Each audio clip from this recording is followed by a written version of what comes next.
invoking a friend of mine, which is Linda, but it's not your good self. Anne Marlis is here on the behalf of the Liberal Party, Fiona Phillips for the Labor Party, and Steve Ryan on the behalf of the Christian Democratic Party.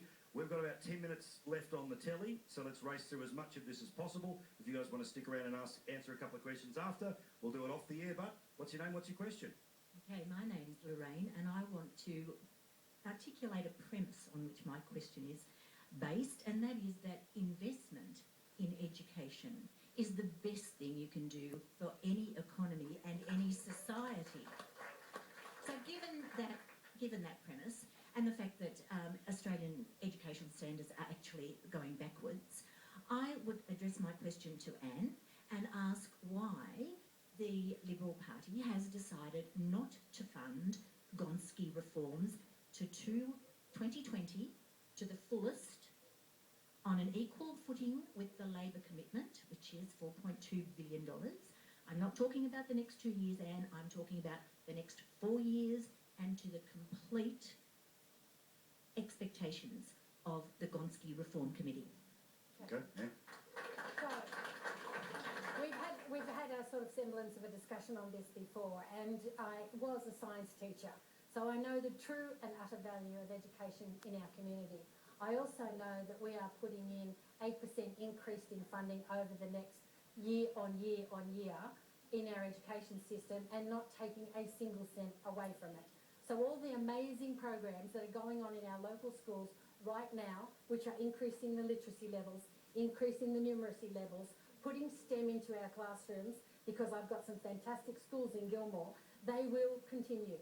They will continue to get the funding that they're currently getting, plus 8% year on year. Now, before we go on, what about the Gonski? The money that was proposed in those last 2 years never existed. They were not in the forward estimates. Can I ask you? The money was not there. Can I ask you a question about somebody who's passionate about Gonski? I've always been on the fence about Gonski, but help me out with this. We've had, since Gillard first came in and she was the education minister, she increased that funding. She's the one who put Gonski in place, made billions of dollars of promises, and of course there's the hope of more money to come. Problem is, educational standards have gone flat or down despite all that extra money. What's the suggestion that it turns around?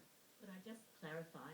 It's needs-based funding, and it's the kind of funding that goes to schools and it's properly used for the kids who need it.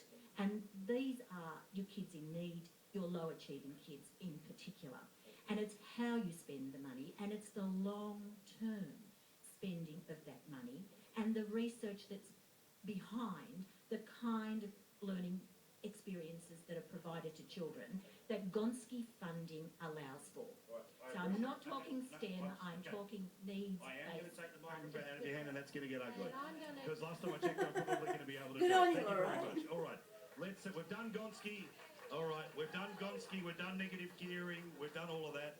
I want to get into another question here because we can go round and around the world for sixpence. Let's